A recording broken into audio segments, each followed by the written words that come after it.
Yeah, that's the big dog hunt. Hello again, everybody. Merry Christmas season. We are rocking and rolling. It is week 13. I don't even know what week it is, but it's going too fast, Steve. Football's flying by. Playoffs will be here soon. How you doing, first of all? Good to see you, my man. All good. And we got to say happy Hanukkah to all our Jewish followers, of which there are certainly some.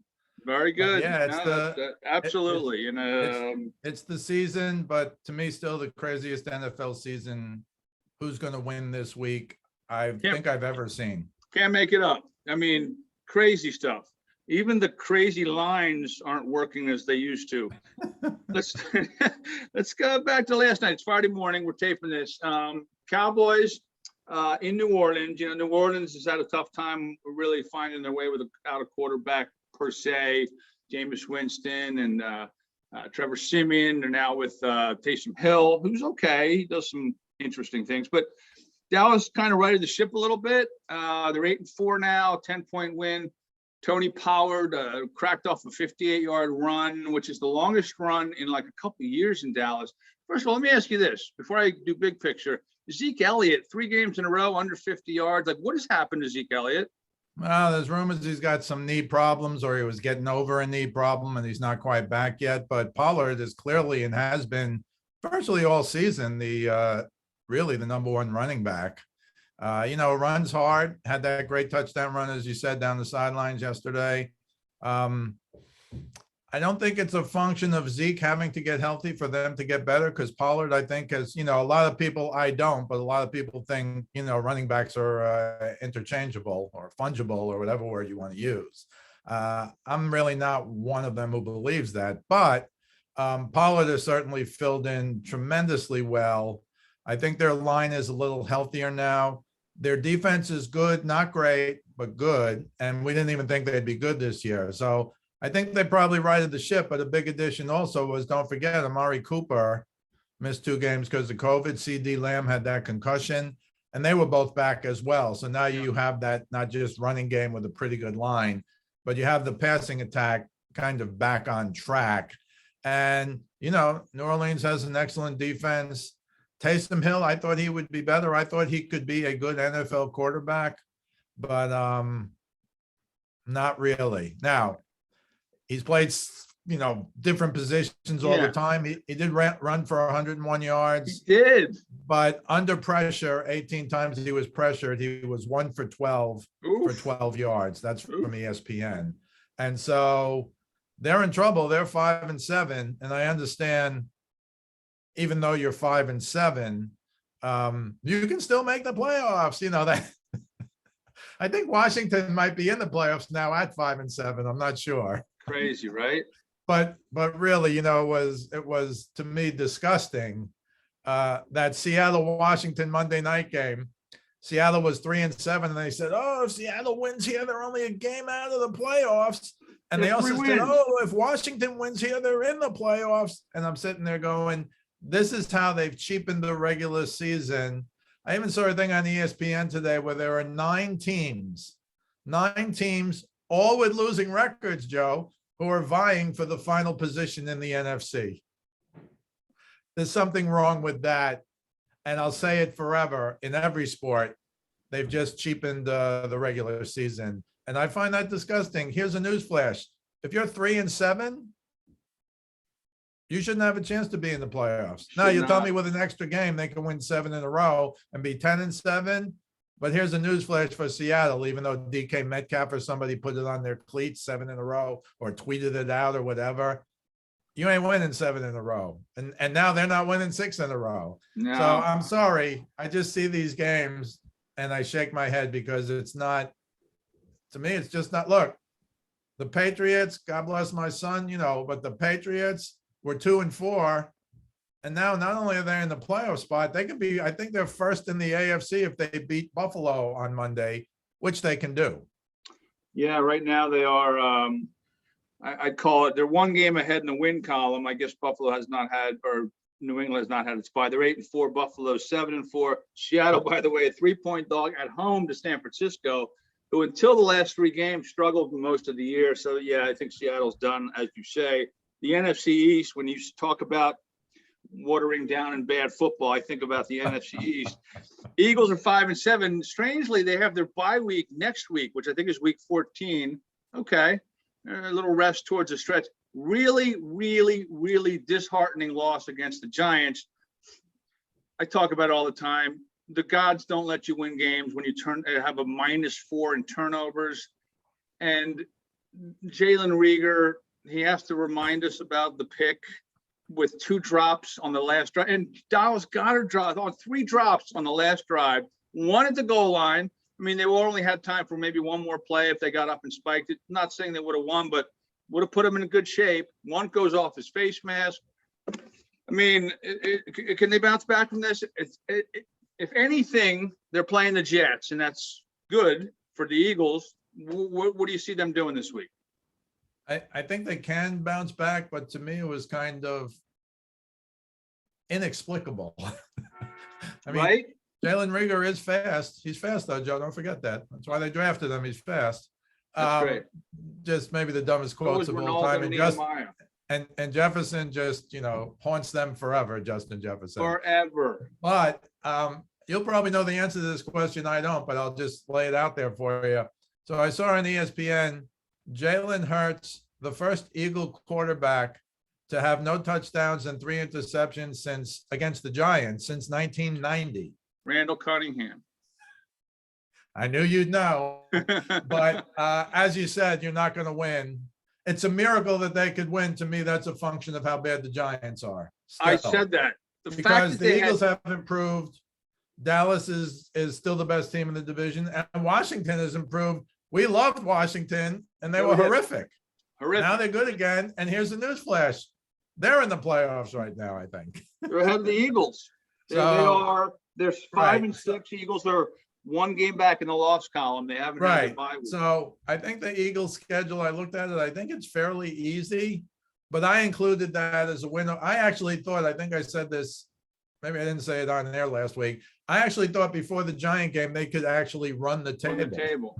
Well, again, it's a weird season, but they have the Jets, 2 with Washington in 3 weeks, the Giants again, and then Dallas in the finale at home.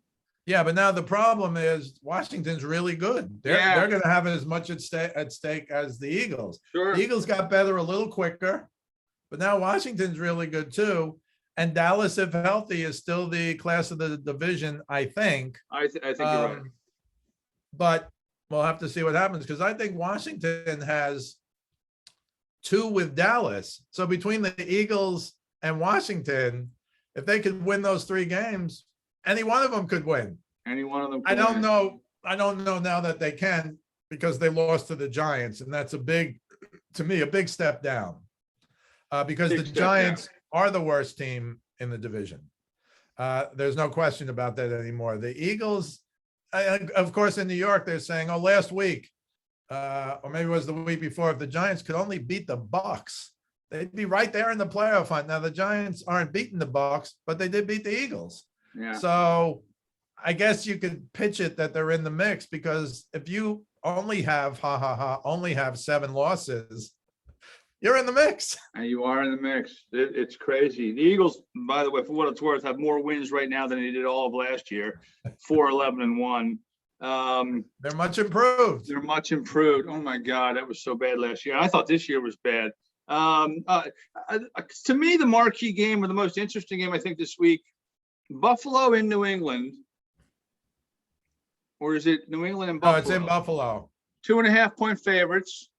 Okay.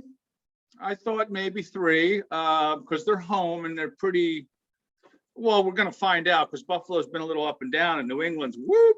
What do you think about this game?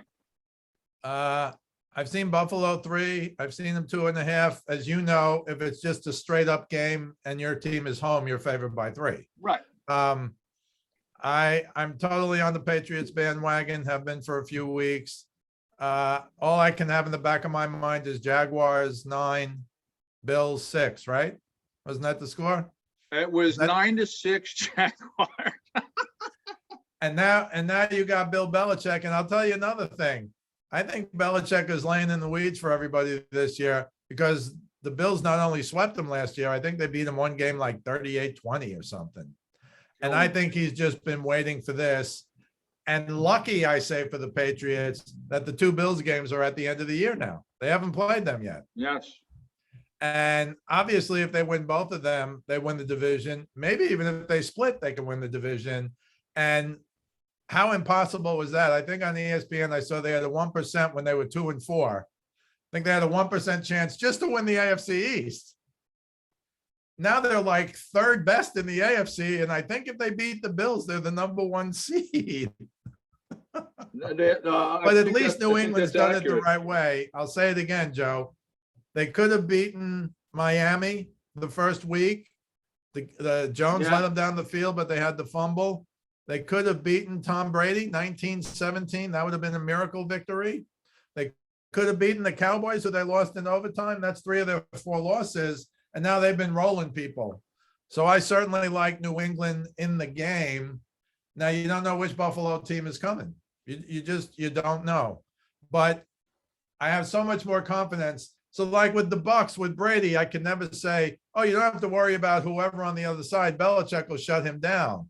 Here with Mac Jones, who really is kind of a young Brady, if you remember Brady in the first few years, sure, he was more than a game manager, but not a lot more than a game manager. Right. Mac Jones is kind of a game manager, and I'd say a little more than a game manager now. And they've both had excellent defenses. The Patriots defense has been, I think they've given up like 26 points in the last 4 games or something. So what they're doing is borderline historic in a crazy year where offense is everything. Although I will go back to Jaguars 9, Bills 6 for the wackiest game of the year. The wackiest game of the year. But I think Belichick is going to find a way. Their running game is not very good, so I just think their normal defense is going to stop the running game. I assume they're going to double Diggs the whole time. I don't know, but I assume they're going to double Diggs. But you just know that Belichick is going to find a way to eliminate something really important to Buffalo. Now, don't forget, Allen's a really good runner, and that could be a problem for the Patriots. But I don't think Buffalo is very good. I know they have a good defense. I don't think they're real good against the run. And, you know, the Patriots have a good offensive line and a good power running game. They don't have a speed burner. But by the 3rd or 4th quarter, you don't want to tackle these guys. And there's 2 of them. Right. Stevenson and Harris. So you don't want to tackle those guys by the 3rd quarter. And they look to be physical. It's old time, Belichick probably loves it. It's old time like Giants football from the 80s or something. Mm-hmm. And so I like the Patriots because they're the most consistent team in football lately. You can argue they've been the best team in football for the last few weeks with some, really good wins. So yeah, I like the Patriots. Can the Bills win at home? Absolutely they can. And that'll kind of stall out the Patriots. But, the Patriots are going to roll some people the rest of the year, I think.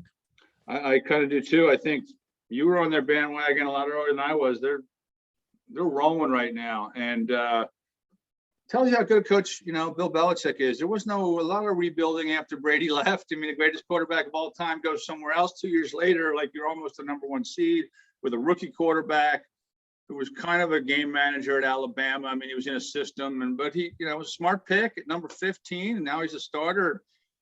Cam Newton had maybe one of the worst historical games ever this past weekend. I mean, he came out, running in the first couple games. I think he completed 5 passes last week. Right. $10 million to come off the couch and complete 5 passes. Your thoughts on Cam? We've been talking for 2 years. Can he throw it? Can he sling it? And the answer is no. I wasn't sure. I saw flashes in like 15 or 20-yard passes, but 5 for 21.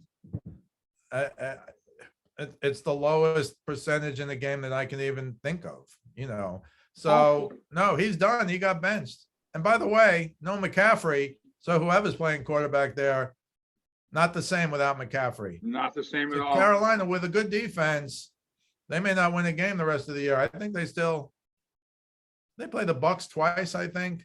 I mean, they still have a tough schedule. They were borderline playoff. Maybe they thought Cam could get them over the hump and sneak into the playoffs, where you might be 8-9 and make the playoffs. You might be that this year, but it's not going to be Carolina. No, McCaffrey to me is the whole team, and the quarterback's play action ability goes down when McCaffrey's not playing. And I love Right. McCaffrey as the U, but he's injury prone. He's a little guy who gets beat up, and he doesn't, like run out of bounds. He doesn't No, fall he's as tough down. as his dad. His dad was a tough son of a gun. Exactly. Eddie, But, yeah. but smart enough to be a wide receiver, I think. Yes. Right? So I think Cam's in trouble. Carolina's in trouble. They hoped against hope. They benched him already. I don't even know who's starting this week, but Carolina, I think they have a good defense and a tough schedule, but I think their offense is, McCaffrey's their offense. He's gone. So I think they're in Yes. deep trouble. I would agree with that. Now, another team I think is kind of a mess, and I thought maybe a few weeks ago, this team's got it going on. They have a new quarterback, came from a bad system. I still think they can right the ship, and they're the only team in the league that doesn't have a salary cap because they go after anyone, all the big names that are available. The Rams, they were a favorite over the Packers. The line smelled. That was one of those where you take the Rams and just. Right. Yep. But no, like intellectually, I'm thinking that's a layup. Packers are really good, and they have Aaron Rodgers, and the Rams kind of looked like a mess again. And Rodgers did his thing, and to me, it's fun to watch, and their defense has gotten a lot better. Cardinals have 9 wins. The Pack has what do the Pack have 8. now? They have 9 wins as too. They're 9-3. Cardinals are 9-2. 9-2 for the Cardinals. Yeah, you're right. Yeah, so I mean, toss up who's the best, but I think. Again, they have Brady in the way. They have the evil empire down the road. The specter of Brady they'll have to get past at some point. But I think the Pack are legit this year. Do you? And what's wrong with the Rams? I know. Well, I don't know how good Von Miller is. Is he great? Is he Von Miller? He was. And frankly, we've always talked about Matthew Stafford. Yes, he's in a much better situation. He's 0-3 lifetime in the playoffs. So everyone's saying, Dan Orlovsky on ESPN, the Rams, it's Super Bowl or bust. I mean, they're the favorites now. And people are like, what, are you serious? You got a guy who's 0-3 in the playoffs. You've never seen him really in a big game, except 3 playoff games where he's 0-3.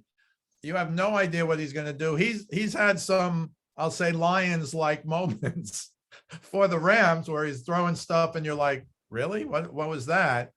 So I'm not sold on the Rams. I'm not sold on Sean McVay since he was taught a lesson in 13-3 Super Bowl. Although they did come back, I think, the next year and beat the Patriots. Not that matters. But is he a real good coach? Absolutely. Is he a guaranteed Super Bowl winning coach? He looks like his head's about to explode. You see him with the papers, and when kickers are missing stuff and Stafford's throwing interceptions like this. Well, because now the pressure's really on him, because now at least he's got all the talent he was viewed to be the favorite. And he has the can't call quarterback. him the favorite at all anymore. I think they're 7-4. They are 7-4. They're in the mix, but how good are they? It's salvageable. I mean, you see teams rebound, Correct. but they've looked pretty bad. They haven't looked in sync like they were, and they've upgraded their roster. No, the you're Yankees right. of pro football With gigantic names. OBJ had a long touchdown catch the other day. But there are names and there are teams and there are champions. Yeah. And I just don't know if the Rams are there, and they really have a small window in my view this year and maybe next year. I'm not impressed. I thought their defense would be so dominant. I thought they'd be in the backfield on every pass, and that just hasn't happened. Are they good? Yeah. Are they real good? Yeah. Are they Super Bowl good? I'll say it again. If in the playoffs, we'll see. They should make the playoffs, but we're going to have this 0-3, never won a playoff game conversation until he wins a playoff game. But we think, you and me, we think, there's win a playoff game. There's get to an NFC championship game. There's win an NFC championship game. There's get to a Super Bowl. There's win a Super Bowl. There's a lot of hurdles that Matthew Stafford has to climb. Does he have the talent to climb? Yes. Does he have the mental makeup and experience? I don't know, Joe, because he's never won a playoff game. I know. It's crazy. It's I still believe in them. I still think they can get their act together. They have the pieces, but sometimes the sum of the parts aren't better than, whatever the reverse of that is. And The individual isn't. thank you. Right. Yes. Normally Yeah, they say, oh, the sum of the parts is. I better knew than you would the have part in that. the middle. And as for the Packers, I'm not seeing a difference. So not everybody, a lot of people thought the Packers would beat Tampa Bay and Green Bay last year, and they didn't. And if Tampa Bay gets healthy, and you can say that for every team, Sure. if Tampa Bay gets healthy in the secondary, and, briefly, just the whole AB thing with the fake vaccine card, I mean, you got to be an idiot to think you're going to pull it off. But as my son pointed out, a bigger loss right now is Edwards, the DB. I think he had a 2 interception game for them. They have they're short on defensive backs. And Edwards, the DB, did the same thing as AB, and now he's got a 3-game suspension. So my son was like, well, AB hasn't played in 5 weeks or 6 weeks or whatever, but to lose Edwards when they're still a little short at the defensive back position, that's Tampa Bay's weakness. You even saw it with Carson Wentz, of all people, lighting them up down the field. They shut down Taylor. Yeah. Carson Wentz lit them up, but Tom Brady, they had that late touchdown, which was going to be a field goal, I think, but Fournette made that really good run to cover the number. Cover the number. For you and me. But I, you still got to be worried. So right now, again, according to Johnny Kallas, who knows, the loss of Edwards for this Sunday is almost bigger than the loss for AB. Although I did see again on ESPN, Tom Brady's numbers with AB playing and AB not playing, and they're night and day. I mean, Really? they're totally different. So once again, now he's got 3 games. According to my son, he was going to miss the next 2 because of his injury anyway. And so it's almost like his old Gronk rule. Have AB take 8 weeks off. Come back for the play. We'll be fine. Be healthy. But offensively, he is the wild card because everyone will say, oh, they've got Evans, they've got Gronk, they've got Godwin. But AB is really, when you get down to him being maybe the 3rd or 4th option, there's nobody in the league who can guard him one-on-one, even if he's the first option. So he's the guy, along with Gronk. You saw in the Colt game, when Brady was in real trouble, who did he throw to? He threw to Gronk, and Gronk looks healthy now. Again, just another, I think I told you with the Patriots, my son used to say, give Gronk the first 8 weeks off. Bring him back for the second half of the season. Good call. And it happens by accident because Gronk missed a few games with the ribs or whatever he had. Yeah. So I think once again, if Tampa Bay is healthy and they have to go to Green Bay, and I heard Aaron Rodgers say we have the tiebreaker over the Cardinals. I guess they beat the Cardinals earlier in the year, I guess. I don't remember it, but I guess they did. It was a Thursday night game to beat them. Right. So all they need in theory is for Arizona to lose 1 or 2 games, and Green Bay runs the table or loses 1 game. And if they're tied, they have the edge. They have the bye. Now, I don't know where Tampa Bay is, because they lost to Washington. They have trouble with Washington. Well, they When should they beat play- Atlanta, but you never know with Atlanta. I mean, that's a division. Right. So game. I think those are the 3 who are really going to battle. And you can make a case for all of them running the table, but given this year, you can make a case for Tampa Bay to lose to Atlanta. I don't think so, because Atlanta beat the Jags 21-14 last week. It's the first time they scored a touchdown, Joe. They scored 3 touchdowns. The prior 2 games, they didn't even score a touchdown. So, the Bucs still have a very good defense, blah, blah, blah. So I think Atlanta's in trouble. I think Tampa Bay is going to be fine. I will still pick them. If Tampa Bay goes into Green Bay in the playoffs and Tampa Bay is healthy and Green Bay is healthy, I'll still pick Tampa Bay. Because as great as Aaron Rodgers is, they couldn't win last year. Yeah, I got you. And they're real good, but I don't see the difference when you're looking across 22 starters who not only beat you last year, but are the Super Bowl champions. Right. And that counts for a lot come playoff time, which is also the Rams' it's also the Rams' problem to me. I agree. Well, can't get past this. It's a necessary evil. Let's do our pick segment. Week 13. What do you got this week? And, do I dare ask how I did poorly last week? So don't feel Can we bad. take a hiatus till the playoffs? we Just can. kidding. 1-2 last week, but I got 4 games this week. They're kind of weird picks almost, but you know what? That might work.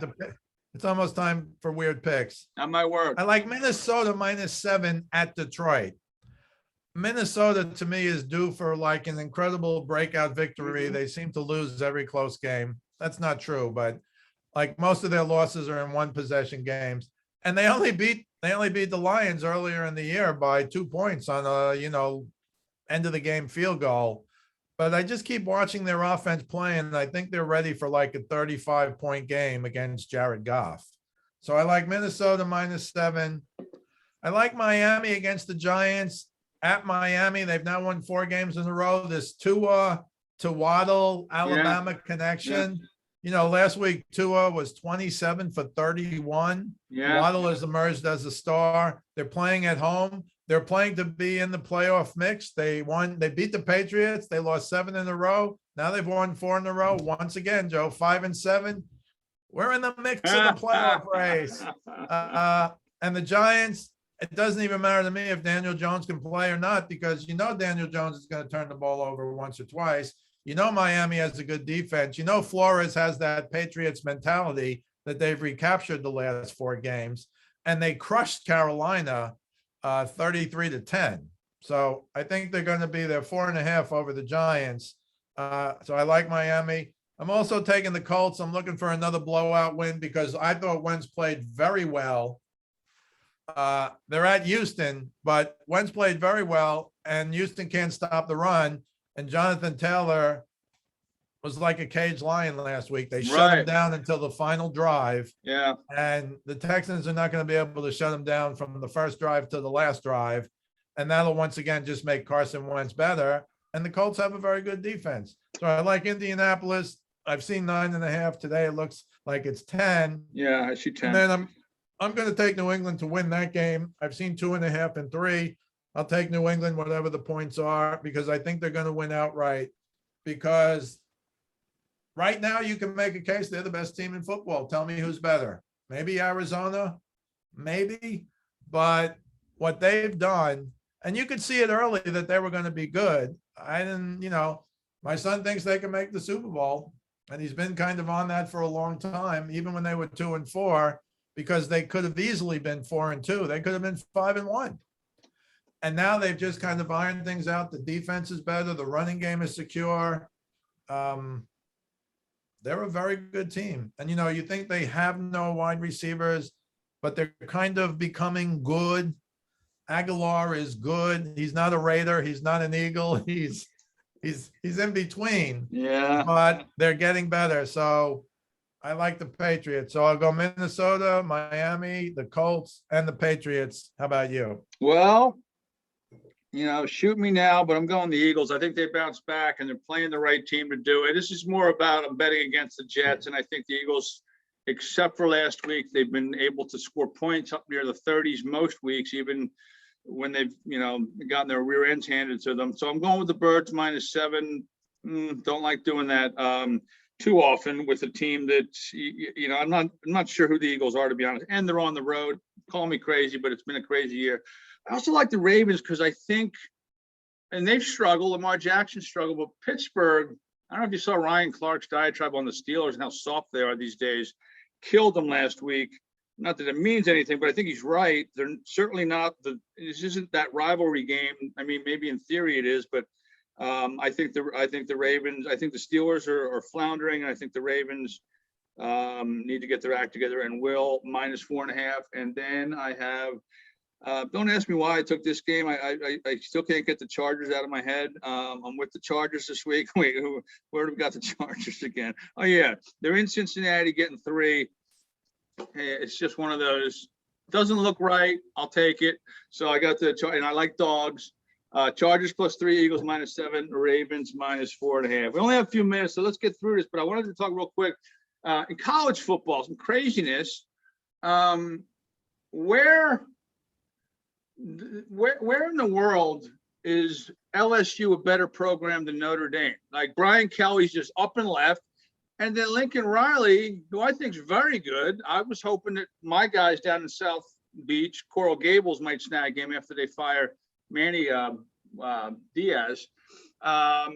He's with USC like the next hour after they contact him. And he took like the whole crew with him, apparently. Talk to me about some of those that craziness that went on this week. Well, I remember killing Brian Kelly when he left Cincinnati because he just kind of walked out the door. And, you know, now these guys might all have clauses in their contracts. You can get out if ABC, but you're still leaving. What about all the kids you recruited last year? I wish somebody had like a tape of the recruiting speech. Oh, I'll be here for 4 years. Yeah. Oh, we'll become national champions. So with Kelly, I don't like it. I think he's in trouble, but I think he saw the light. I mean, you know, they sneak in fourth a few times in the playoff, and they get their heads kicked in. They're non-competitive, and they're not going to be competitive. They might get in this year if things fall right for them. They might be the fourth team in, but everybody's playing, and they're not. Notre Dame. I think he thinks at LSU he can recruit better athletes. The standards, I believe, at Notre Dame to get in are higher than most of these other schools. But I don't see him. I mean, he's an Irish Catholic from Massachusetts, and now he's going to, whatever you think of Orgeron, Ed Orgeron, he was dyed-in-the-wool Cajun, right? Yeah. And he got lucky. I mean, he won the national title, but everything fell together that year with Burrow, and they haven't been good. They bought him out for $17 million, by the way. What a world we live in to not coach. To not coach. And I don't know. I don't know if Kelly looks in the mirror and says, I can beat Georgia. I can beat Alabama. You're going to have to get such a much higher level. And I think LSU was around, I think they won their last game to be bowl eligible at 6-6. Another fiasco, by the way. Now that we're talking about cheapening things, you get a 500 record, you're eligible for a bowl game. Give me a break. Right. But Riley, on the other hand, the word is, he wasn't overly thrilled with going into the SEC because he probably knows it's going to be hard for him to beat Nick Saban or Georgia. And now maybe LSU too, but he kind of snuck out of town, and USC put tremendous pressure on him because he wanted, well, just what I heard was he wanted like a day or two to think about it. And the USC AD said, no, just tell us what you want. Just tell us what you want, so you will leave as our coach. And all kinds of things like they would buy his house in Norman, and that he'd have access to a private jet all the time. And he'd have like a $6 million housing. You go buy whatever you want at USC. And that's on top of, you know, whatever he's going to be making, which is a ton of money.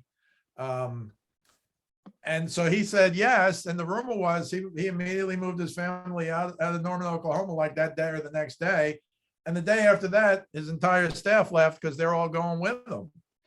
And I assume their contracts expired this year because people can be much tougher on assistants. But it sounds like they all left. Now, Notre Dame has announced that Freeman, the defensive coordinator, is going to be the Notre Dame coach, at least for the bowl game. But I think going forward, I think going forward, yeah. And Oklahoma's announced that Bob Stoops is coming back to coach Oklahoma. Oh my goodness gracious. Now, I don't know if that's just for the bowl game or not, but everything old is new again. Because of course Riley replaced Stoops, had tremendous success, but was another guy who wasn't quite. He could get there, and I think both Kelly and Riley see this. I can get there, but I can't win. Now, to go to the Pac-12 is almost like going to AAA. The Pac-12 was terrible. I think they've had two teams in the Final Four, and the last one was like in 2016. So he's going to come in with his 5-star quarterback, I assume, that decommitted from Oklahoma when he left. I assume he's going to USC. He's a California kid. Of course. So they're walking in with a 5-star quarterback, Yeah. but they're also 4-7 this year in the Pac-12. Oof. So it's going to take him, I think, more than a year to get up to top 10. But he will. But he will. He will. And I don't know if he's happy now. He's getting so much money. His contract was, again, like 110 or 20 million.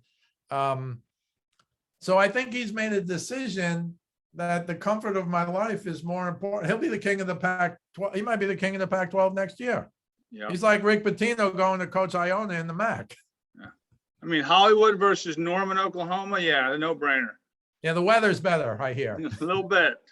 All right, listen, we got to move on because I know both of us got to run. Let's talk a little baseball real quick. Max Scherzer to the Mets, big time coin. And what's up with the specter of a lockout? Your thoughts? Well, there is a lockout. It already started. To me, it's just greedy owners versus greedy players. You know, the players are saying the owners aren't sharing this additional revenue. The owners are saying we got buried the last couple of years. You know, to me, it's greed and greed. In the old days, you always rooted for the players. In the new days, so Max Scherzer is getting 43 million. He's making more than two teams. I believe it's the Pirates and the Marlins. He's going to make next year more than the entire payroll. There's something wrong with that. That's something wrong with that, yeah. And Scherzer, of course, says not just about the money. Steve Cohen really wants to win. Okay. You also want to get that done before the lockout because now you've got a signed contract for 3 years for 130 million. What I see is I think you can make a case that if healthy, Scherzer and DeGrom, or DeGrom and Scherzer, is one of the greatest and arguably the greatest. We'll have to see how they do. 1-2 punch in history. I can't argue that. That's a loaded. Koufax Drysdale. I'll say this: Scherzer and DeGrom combined have 5 Cy Youngs. DeGrom, if DeGrom stayed healthy, he might have won it this year as well. I want another one. Scherzer and DeGrom have 5. Scherzer has 3. If they're healthy, it's going to be hard for the Mets not to win the East, but they've managed not to do it for a long time now. So. Crazy. A lot of people in New York are saying they're still the Mets. Yeah. So, Scherzer is the biggest contract. There's a lot of other big contracts. We can get into them next week. The lockout, you got to think these guys won't be stupid. The owners, after getting hammered the last 2 years, and the players, when the fans look at these contracts, it's not like the old days when Drysdale and Koufax held out for like 100,000 each. Right. No, right. or who was it? I think it was Mickey Mantle won the Triple Crown in '56, and the next year they wanted to cut his salary. No, after 57, they wanted to cut his salary because that's unbelievable. He didn't win the Triple Crown. So if you're old enough, I mean, I know that from my dad, but if you're old enough, you know how it used to be. But now the pendulum's kind of swinging to the middle where they're all greedy to me. And I'll always kind of side with the players, but it's, you know, now it's rich millionaires against rich billionaires.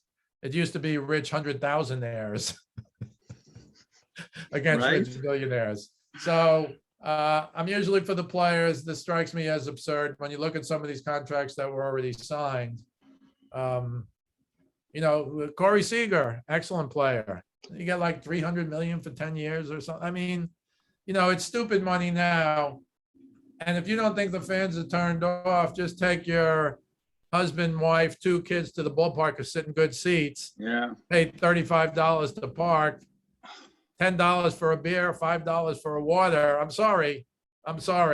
It's greed versus greed. Sure. And the fans are the ones that lose. I totally agree with that. All right. 90 seconds for hoops. I thought that Vegas, usually pretty good. They had Memphis laying 72 last night to Oklahoma City without Ja Morant, and they covered. They won by 73. What the hell was that last night? And then quickly a comment on the Suns, who won 18 in a row. Well, the Suns are interesting because I think they showed they're a big-time team last year. I didn't really think they could win the championship, but they were in the mix. They now won. You know, these guys like Payne and these secondary guys, they're really good players. That was not a fluke. Yeah. Chris Paul still looks like Chris Paul. The most interesting game of the regular season so far is tonight because it's Golden State, who's like 20-3, I think. Yeah. Phoenix is 20-3. I know that. Or 19-3. So these are the 2 best teams. They're playing in Golden State tonight. That's the regular season, maybe game of the year, certainly the game to date. But, you know, I don't even know. All I can tell you was 150-75 with like a minute left. and OKC outscored them 4-2, not to be doubled up. And the other thing I'll say, not surprisingly, the Grizzlies, without John Morant, by the way, Yeah. Grizzlies are the first team in NBA history to win every quarter by at least 15 points. That's never happened before. Is that right? Wow. Yes. So that would be 60 points. And they added a few more on to win by 73. It's kind of sad. I don't know if you remember Mike Muscala from college. He was a pretty good college player. I forget. He played for some mid-major team. But he said, yeah, we had some defensive lapses, I guess. And I don't know if he was trying to be funny because he looked serious, but yeah, it was a little more than a few defensive lapses. But, OKC is a rebuilding team. You hope they can just forget about it, but it really was, frankly, sad. Yeah. But, they all get paid, so you're going to kick them. I guess you're going to kick them when they're down. That's how it works in the pros. Certainly does. Hey, great stuff, man. As usual, week 13 is upon us. We'll catch you next week. We appreciate it. You catch Steve on his Facebook forum page. Speaking of Sports with Steve Kallas, every day he updates it daily. And you can also check out his videos at westchestercountypost.com on YouTube. This particular podcast on YouTube every week by Friday afternoon. We usually tape Friday mornings, sometimes Saturday mornings. You can follow me on Twitter. I'm at Joe Staszak 975. And we appreciate you watching. Stephen, great stuff, man. We'll catch up with you next week. Always a pleasure, Joe. You too, bud. Appreciate it, folks. We'll catch up with you soon. Enjoy your weekend.